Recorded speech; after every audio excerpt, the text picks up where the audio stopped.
was always the Jags. Always the Jags. Always the Jags. Welcome back into Always the Jags. It's your host, King Whale. This is your number one podcast to get everything Jacksonville, everything Jaguars, everything Duval. Today we're going to break down our free agency class. And clearly, the Jaguars didn't really, I don't know if they just missed it or something. Maybe they didn't get my emails.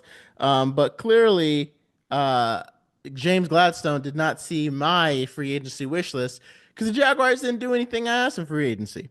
But you know, it's fine. This is the way it goes. So we're going to take a look at what we ended up doing. That of course was significantly. First, we're going to talk about the releasing of Evan Ingram as well, because we talked about Christian Kirk.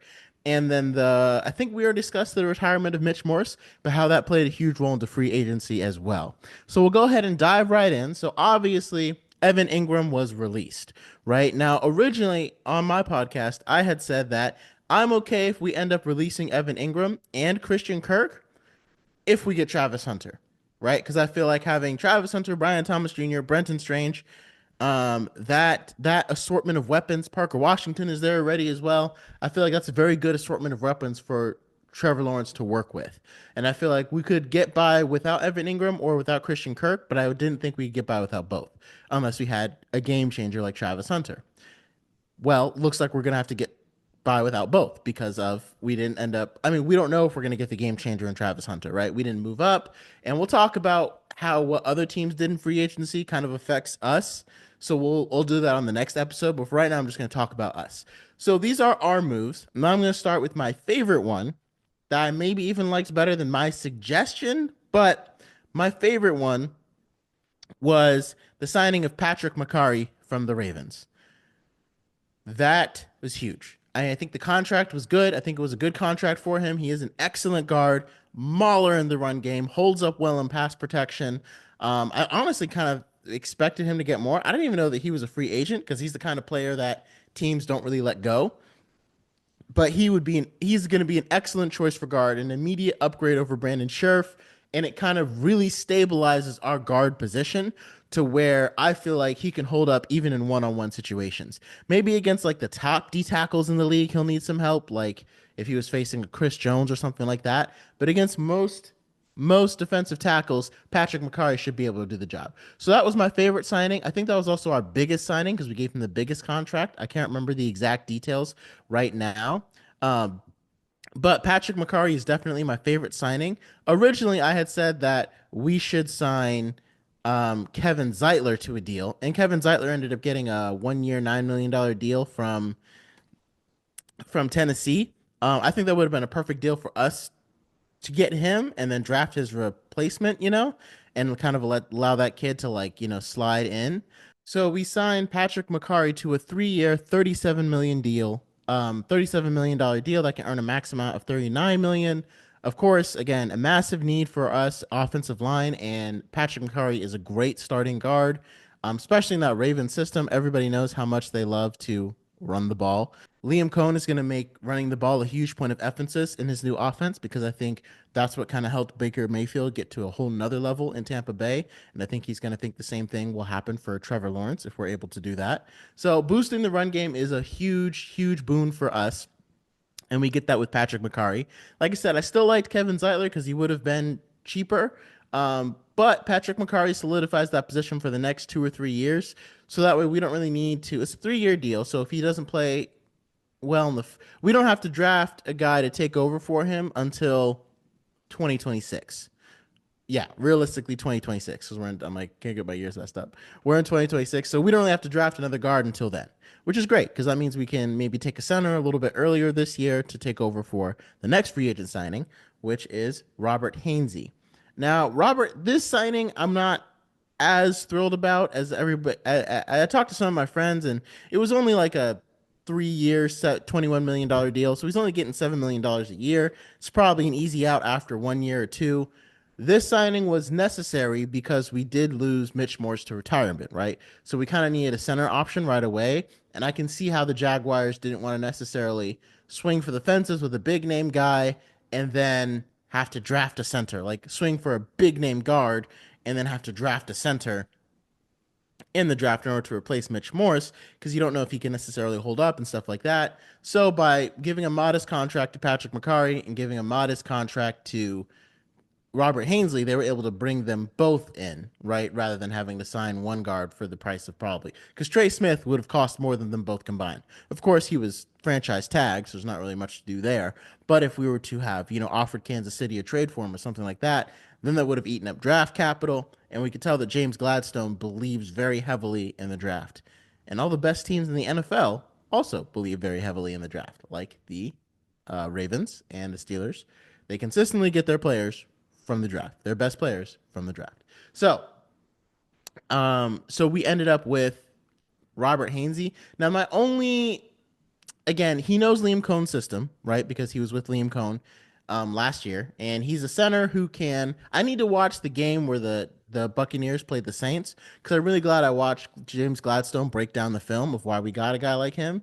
Because in camp, well, I don't know if it was in camp or if it was on the regular field, but basically, Graham Barton is obviously very good, first round center that Tampa Bay drafted last year. But he beat out Robert Hainsey, right? And with Graham Barton blocking, and they brought in another guy, I can't remember his name, something Medelson or something like that, at guard. Tampa Bay's run game transformed, right? And it went from like 24th in the league to 4th. And it was a crazy transformation. So my hesitation is like we're bringing in a guy on a nice contract who was essentially a backup last year, right? And we're bringing him in to be a starter to start for us when he lost out to a first round rookie. And again, the first round rookie is probably really good, but that's kind of my point. You see that, like I'm just not sure, right? Not sure if it's going to end up being the right move, but obviously it's not permanent. This is not our center for the next like decade or something. And I think we still have the opportunity to grab a guy who can kind of grow in like the third round. So we don't need to grab an immediate starter at center. That's not really a priority now. So that's nice. That in and of itself is nice. Next, we can move on to our cornerback signing of Jourdan Lewis. He got about, I think, a 3-year, $30 million deal. So he's making about $10 million a year. Again, not a terrible deal or anything like that. He's going to probably play nickel, but he can play inside and out, which gives him flexibility. I was surprised because I kind of thought Jarrian Jones was our guy in the nickel, but Jarrian Jones can also play inside and out. So it sounds like whoever's better inside versus out, like whoever's better inside will probably play out, whoever's better outside will probably play out. You know what I mean? Like they'll kind of compete against each other, but also compete for what spot.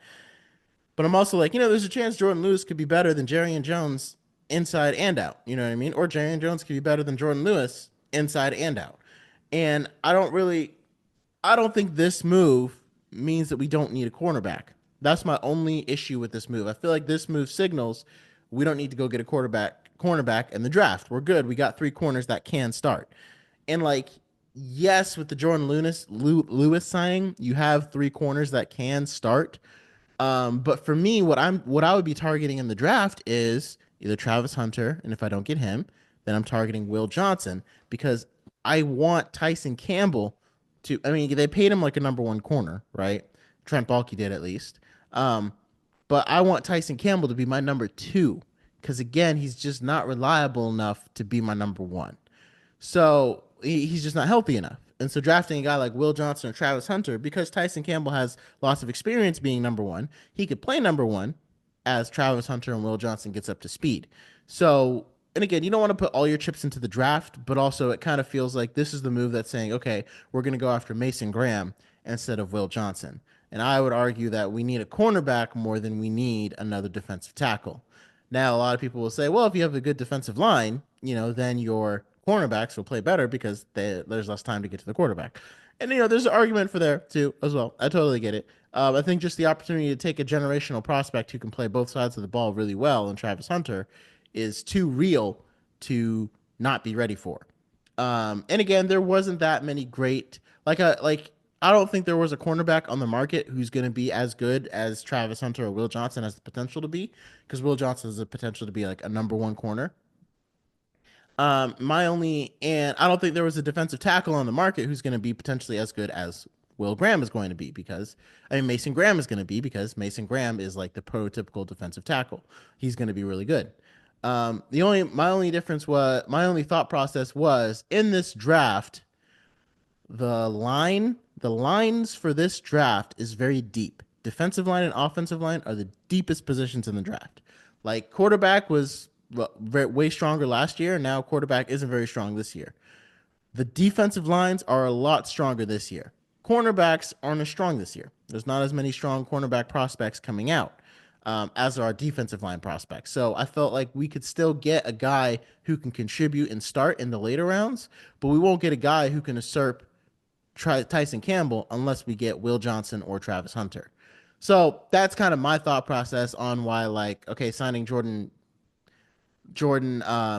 Lewis didn't really move the needle for me. Like, if it took a 1 year, $10 million deal to bring in Calais Campbell, I probably would have signed off on that before signing off on Jourdan Lewis. Because, again, to me, now that we've signed Jourdan Lewis, I don't think we're taking Will Johnson or Travis Hunter in the draft, if either one is available at number 5, which one of them will be. Not even should be. One of them will be.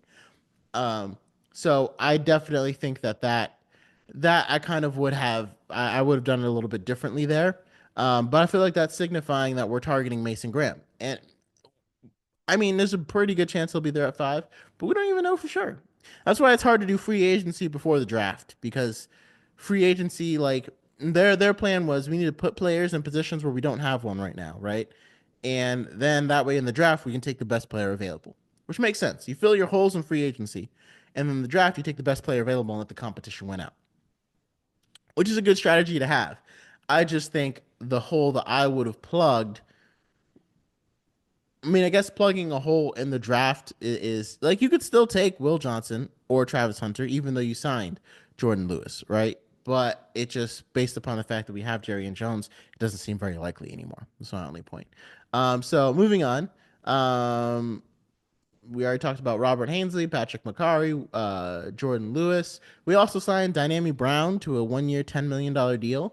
It's a little rich, for a 1 year, $10 million deal for a guy who didn't do anything until the playoffs. But it's also like a very low risk, low reward.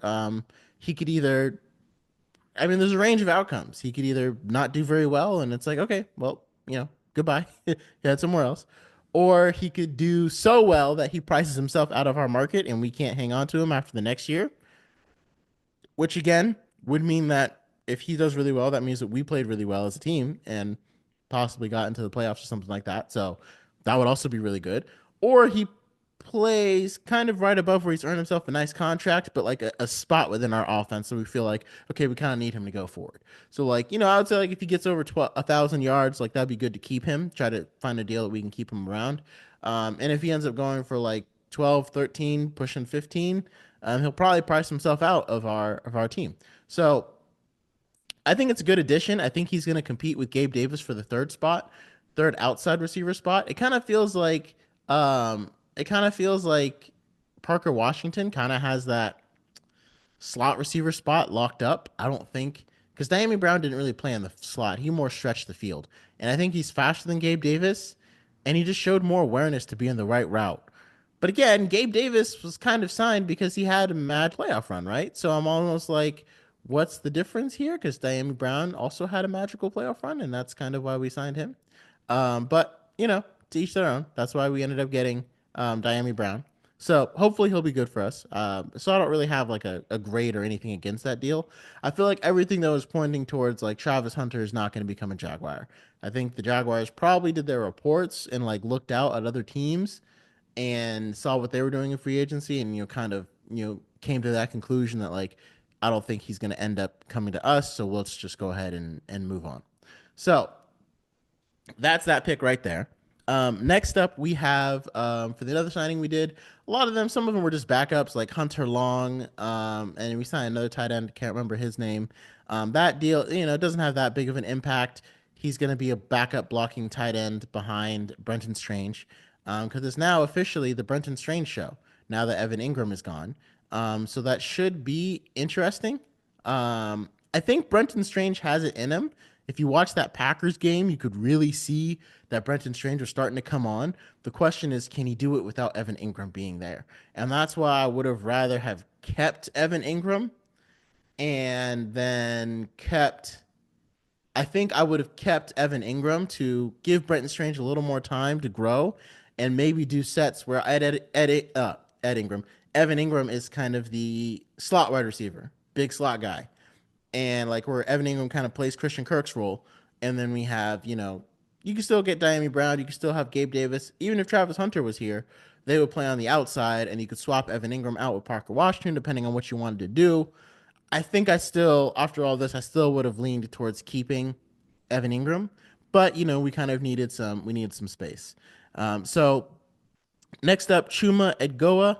I probably mispronounced his name. I apologize.